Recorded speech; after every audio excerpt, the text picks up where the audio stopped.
Ervin, daqui a pouco a gente vai falar sobre um assunto. E olha, o mais impressionante é o seguinte: quando a gente fala um pouquinho dos sintomas, né? A gente vai ali falando hoje, muita gente fala assim: nossa, eu estou sentindo tudo isso. Isso. Mas eu não sei o que é, eu nunca ouvi falar, né, com relação ao termo principalmente, que é um termo novo, mas lógico que esse problema de saúde deve vir há muitos anos. Perfeito. Quando a gente começou a estudar o burnout anos atrás, ele não se encaixava em nenhuma patologia médica. Por que não se encaixava? Porque estritamente era uma relação do trabalho.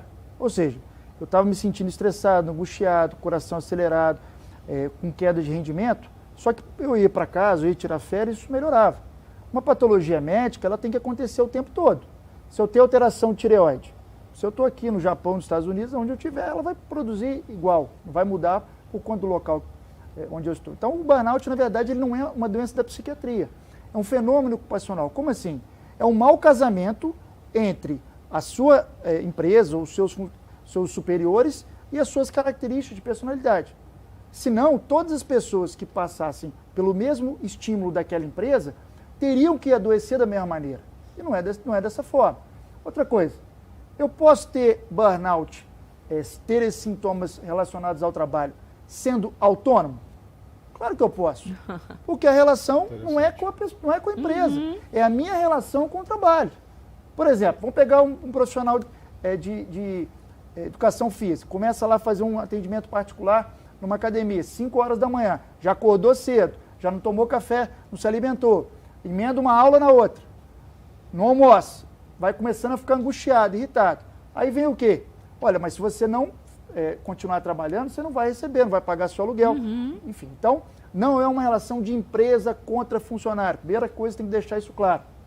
Segundo, queda de rendimento. Se você começou a ter queda de rendimento, ou está demorando a entregar as tarefas, ou está precisando de mais tempo para ler aquilo que você fazia com mais facilidade, é um sinal muito claro de que alguma coisa está diferente. Chega no RH da sua empresa, chega nos canais de apoio, ou chega para você que tem o CAPS, que é o Centro de Atenção Psicossocial, a gente já conversou aqui, mas tem que ter um especialista para poder confirmar ou descartar essa sua hipótese. Agora, nós já temos uma pergunta, é de Duque de Caxias. A Jaciana está perguntando o seguinte: qual é o momento que precisa se pedir ajuda para esse quadro de burnout, por exemplo? Um dos projetos que a gente tem lá no Instagram, né, de convidar os artistas, os atletas para eles darem depoimentos que já passaram por alguma patologia da psiquiatria e nem por isso deixaram de ser pessoas de sucesso, porque a patologia ela não escolhe quem vai, onde vai ser A, B ou C. Foi com uma entrevista bem legal sobre esse assunto com a jornalista Isabela Camargo, companheira sua de trabalho, porque ela, né, teve uma situação parecida na outra emissora, onde ela se afastou pelo burnout e quando voltou acabou não continuando na empresa e a gente fez uma live falando disso. Teve um termo que ela usou, Gardênia, que faz muito sentido, essa progressão. A gente separou na live os termos cansaço, esgotamento e o burnout, para facilitar. Cansaço. Cheguei do trabalho, estou irritado, estou angustiado, tomei o banho, fiz meu lanche, dormi, acordei, bem, começo de novo.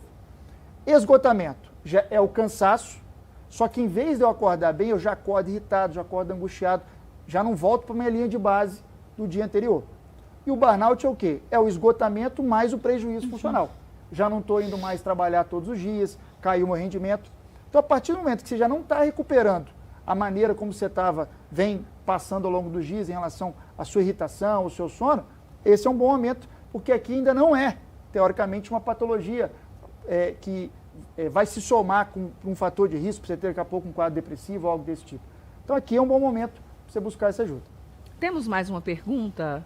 É isso. A Maria de Jesus, 55 anos, ela diz o seguinte, que está estressada, com o corpo cheio de feridas e com coceira. Pode ser algum sintoma da síndrome? Perfeito. A síndrome de burnout, ela é inespecífica. Então, ou seja, a gente vê, além do cansaço e esgotamento ser a chave principal, ela vai num contínuo. O que é um contínuo, pessoal? Ela vai variando, aumentando de intensidade, mas pode variar sintomas de pessoas para pessoas. Por exemplo, tem pessoas que acabam apresentando mais quadros de humor, de ficar triste, agoniado, com anedonia, que é aquela diminuição do prazer, não quer mais conversar com os colegas. E tem pessoas que vão para o lado mais da ansiedade, que pode ter sintomas que a gente chama de sintomas físicos. O que são sintomas físicos? Toda manifestação de ansiedade fora do cérebro. Angústia, pressão no peito, inclusive as dermatológicas. Então, vai no dermatologista, porque primeiro tem que descartar uma causa orgânica, né, ou seja, algo que possa ser de uma outra causa, não necessariamente da saúde mental, mas descartando é um fator de risco, vai lá e busca ajuda com um psiquiatra ou com um psicólogo. Inclusive, temos uma pergunta do Vinícius de São Paulo, 27 anos. Ele falou que há uns 3 anos ele sentiu todos esses sintomas e daí tudo se agravou quando ele precisou operar uma apendicite. E chegou a tal ponto que ele pediu demissão. E ele está perguntando o seguinte, se precisa procurar ajuda de um profissional ou se ele consegue ficar bem por conta própria, sozinho. Perfeito. Então, vamos lá. A princípio, se a gente está num quadro leve de burnout, qual que é o tratamento? É você conversar, né, com a RH, você propor medidas, explicar o que está acontecendo, você buscar ajuda na psicoterapia, porque muitas vezes pode ser também características suas, do tipo, eu tenho dificuldade de dizer não, eu levo muito trabalho para casa. Então você também tem que ver o que você pode estar contribuindo para isso estar acontecendo. Porém, se a gente for olhar a rigor, se ele sair do trabalho, automaticamente os sintomas cessaram. Então, se ele sai do trabalho e ele continua com sintomas, entende que você tem que investigar uma outra patologia. Por quê? Quando o burnout vai evoluindo, pessoal, ele vai junto carregando possíveis outras patologias da psiquiatria. É muito comum a associação com álcool, que ele usa o álcool, a gente já falou aqui, para tentar, entre aspas, relaxar, só que no outro dia ele vai acordar pior ainda. Ele vai para o uso, às vezes, de drogas, ele aumenta as chances de um quadro de um transtorno de pânico. Então, o próprio burnout é fator de risco para outras patologias.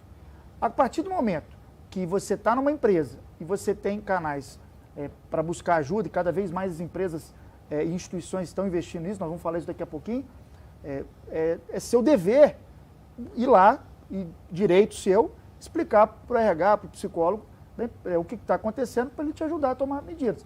Porém, se você continua ainda com sintomas, tem que buscar ajuda porque isso continuou, apesar de você ter saído do trabalho.